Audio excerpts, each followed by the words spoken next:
Yo, selamat datang di channel Warga Anime, warganya para wibu sedunia.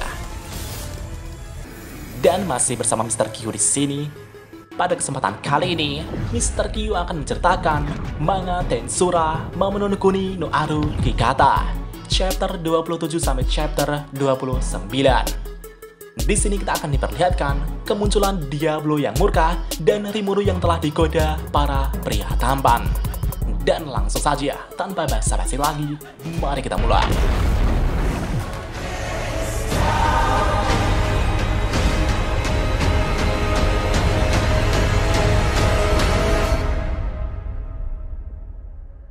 From dust.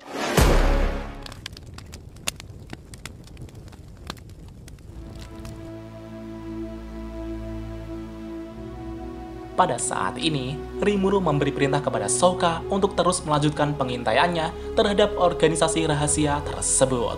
Souka menjawab, "Baiklah Rimuru-sama, serahkan kepadaku." Dan pada saat itu, orang-orang dari organisasi tersebut terlihat mulai berdebat. Mereka telah mendebatkan tentang siapa yang terbaik antara Suna dan Sion. Gobzo kemudian menunjukkan foto Sion dan berkata, "Lihatlah senyuman Sion sama ini, sungguh sangat menyilaukan." Namun, Pak Tua Garm itu juga menunjukkan foto Suna dan berkata, "Walau bagaimanapun juga, itu tak akan bisa mengalahkan senyuman manis Suna-chan ini." Mereka berdua berkata secara bersamaan, dia adalah satu-satunya orang yang bakal menjadi pendamping Rimuru-sama. Di satu sisi, Souka yang masih mengintai itu pun melaporkan situasi yang terjadi kepada Rimuru-sama. Ketika Sion dan Suna mendengar laporan dari Souka, mereka berdua pun tersenyum malu di depan Rimuru-sama. Di saat Gobzo dan Pak Tua itu terus berdebat, mereka tiba-tiba dihentikan para Goblina di sana. Goblina itu mengatakan jika pendamping Rimuru-sama yang terbaik sebenarnya adalah Benimaru-sama. Gobzo dan Pak Tua Garm itu pun sangat terkejut sekali gitu Pak. Itu karena mereka berdua tahu jika Rimuru-sama itu berjiwa laki-laki. Ketika mereka terus-terusan berdebat, tiba-tiba datanglah seseorang dengan hawa keberadaan yang sungguh menakutkan. Orang itu berkata, "Kufufufufu, maaf mengganggu obrolan kalian di sini, tapi ini benar-benar tak bisa dimaafkan." Dan ternyata orang itu adalah Diablo. Diablo kemudian berjalan mendekat dan berkata, "Sekarang aku tak peduli lagi dengan semua ini. Kalian telah berani-beraninya menentukan siapa yang terbaik untuk Rimuru-sama. Kurasa kalian di sini perlu diberi sedikit pelajaran." Diablo saat itu menatap tajam Gobzo dan memegang kepalanya hingga membuat Gobzo sangat ketakutan. Di sisi lain, kita diperlihatkan Raja Iblis Dino yang sedang rebahan di sofa sambil melemparkan uang-uangnya dengan sangat senang. Dino berkata, "Dari penjualan foto-foto itu, aku bisa menghasilkan uang sebanyak ini dengan sangat cepat. Kota ini benar-benar luar biasa." Dan ternyata, orang yang mencuri kamera Flamia itu adalah Raja Iblis Dino. Dan setelah kejadian itu, sepertinya Diablo telah membawa Gobzo di hadapan Sion. Tapi anehnya, ketika Gobzo dihukum Sion, Gobzo malah terlihat begitu senang. Hal ini pun membuat Rimuru yang melihatnya sangat heran. Bahkan Suna juga berkata, "Sion sepertinya nggak sedang memberi hukuman kepada Gobzo deh." Entah hukuman macam apa yang diberikan Sion kepada Gobzo, yang pasti Sion sangat setuju dengan perkataan Gobzo tentang dirinya yang pantas menjadi pendamping Rimuru-sama. Di keesokan harinya, kita diperlihatkan beberapa orang mencurigakan yang sedang menuju ke kota Tempest dengan kereta kudanya. Setelah melihat-lihat sekitar, mereka merasa jika negara Tempest sangatlah maju. Selain itu, mereka juga mendengar adanya manusia kelinci yang sangat kaya raya yang katanya bisa menghabiskan gunung emas dalam sekejap. Mereka merasa manusia kelinci itu adalah orang yang sangat berpengaruh di kota Tempest. Setelah mengetahui semua itu, mereka pun akan mulai merencanakan sesuatu demi keuntungan mereka. Singkat cerita, orang-orang mencurigakan itu pun telah sampai ke kota Tempest. Dan akhirnya, mereka juga telah berhasil menemui manusia kelinci yang ramai dibicarakan tersebut. Gupta yang bersama Flamia itu pun merasa jika orang-orang itu sangat mencurigakan.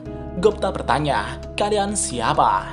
Mereka menjawab, "Kami adalah pedagang keliling yang ingin berdagang di kota ini." Setelah mendengar rumor tentang manusia kelinci di kota ini, kami langsung ke sini. Katanya, ada parade besar-besaran di kota ini yang diadakan oleh manusia kelinci tersebut. Flamia yang mendengar itu pun sangat terkejut sekali gitu Pak.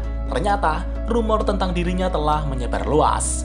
Flamia berkata, "Itu memang aku sih, tapi aku tak bisa memberikan penawaran apa-apa. Jika dilihat dari pakaian kalian, sepertinya kalian bukan orang biasa." Orang-orang itu pun sangat terkejut dan berkata, Tidak, kami hanyalah pedagang biasa. Kenapa Anda bisa berkata seperti itu?" Orang itu bergumam, "Kenapa manusia kelinci ini bisa tahu hanya dengan melihatnya saja sih? Gadis ini sangat berbahaya. Kami harus berhati-hati dalam berbicara.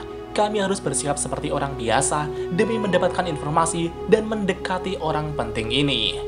Mereka kemudian ingin mencari tempat untuk berbicara lebih jauh lagi. Dan akhirnya, Flamia pun mengajak mereka pergi ke sebuah restoran yang berada di kota Tempest. Setelah itu, mereka semua pun menikmati hidangan yang telah disajikan di sana. Singkat cerita, mereka merasa jika kota ini sungguh luar biasa. Mereka bahkan merasa gak bakal bisa menerapkannya di kota asalnya. Yang tersisa hanyalah menjalin hubungan dengan mereka. Segera setelah itu, mereka pun mulai mendekati Flamia dan menggoda Flamia. Tapi sayangnya, godaan mereka sama sekali tak berpengaruh terhadap Flamia. Karena godaan tak berhasil, mereka pun menawarkan berbagai macam barang langka kepada Flamia dari negara asal mereka. Dari barang-barang yang mereka tawarkan, Flamia justru malah tertarik dengan cincin yang dipakai orang berkacamata tersebut. Orang itu berkata, "Apa kau tertarik dengan cincin ini? Ini sangat langka dan hanya bisa ditemukan di negaraku. Jika Anda menginginkannya, Anda bisa berkunjung di negaraku. Aku akan memberikannya sebanyak yang kau mau." Flamia bergumam, kota lain ya? Flamia kemudian mengingat masa lalunya. Waktu itu, Flamia selalu bersembunyi dari masyarakat manusia. Flamia saat itu tak bisa bebas berkeliling di kota itu karena statusnya. Tapi jika sekarang ini, mungkin itu bisa dilakukan Flamia. Flamia pun tertarik untuk mengunjungi negara tersebut. Flamia menjawab, "Sepertinya aku akan mengunjungi kotamu nanti."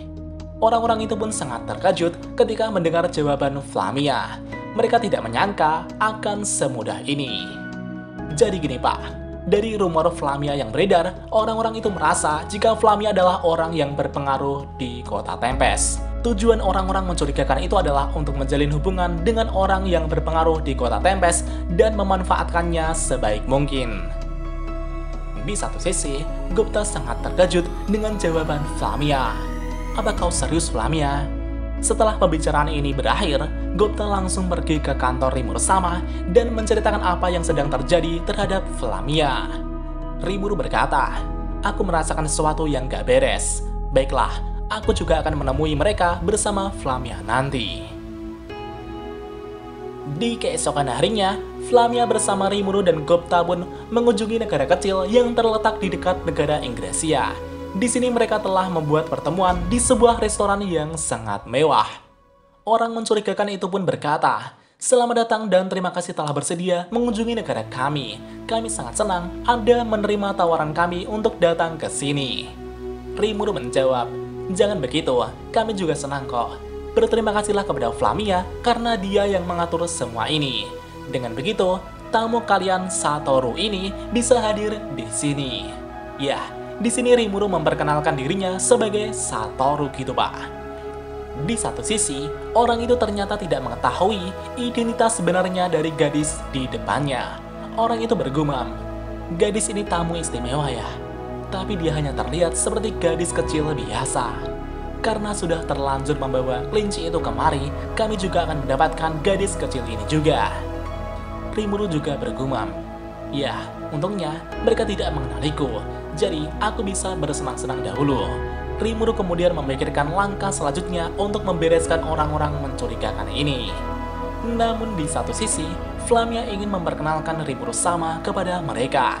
Tapi sebelum itu, Rimuru langsung menghentikan Flamia dan berkata kepada Flamia, "Sebaiknya rahasiakan dulu siapa diriku. Kita bersenang-senang terlebih dahulu dengan mereka." Segera setelah itu, mereka pun mulai bersenang-senang dengan makanan dan minuman yang telah disajikan. Dan tiba-tiba, Flamia telah didekati oleh pria tampan. Tak hanya Flamia saja, ternyata Rimuru juga telah digoda pria tampan yang cukup agresif. Lelaki itu berkata, "Karena wanita secantik dirimu menemaniku, sake ini jadi lebih nikmat dari biasanya. Gimana kalau setelah ini kita pergi berduaan ke suatu tempat saja?" Anjay, Rimuru mau diapain nih pak? Setelah itu, orang berkacamata itu kemudian menawarkan sedikit oleh-oleh sebagai tanda terima kasihnya. Ya, ini adalah cara mereka untuk menjalin hubungan dan memanfaatkan hubungan kerjasama ke depannya. Flamia yang melihat hadiah yang diberikan itu pun berkata, "Wah, itu mutiara hitam kan?" Orang itu berkata, "Kau punya mata yang bagus. Ini adalah mutiara hitam terbaik yang ada di negara kami." Satoru sama, semoga kedepannya kita bisa menjalin kerjasama. Kami berterima kasih kepadamu, Tuan Satoru dan Flamia. Rimuru bergumam, "Hah, kalian menyogokku ya? Boleh juga nyali kalian." Namun pada saat itu, Gupta malah keceplosan. Kalian berusaha menyogok Raja Iblis dengan barang serendah itu kah? Ketika Gupta mengatakan itu, orang-orang itu sangat terkejut. Hah? Raja Iblis? Dan apakah yang akan terjadi selanjutnya? Mari kita lanjut di part selanjutnya. お前も同じ目に遭うってことでいいんだよな。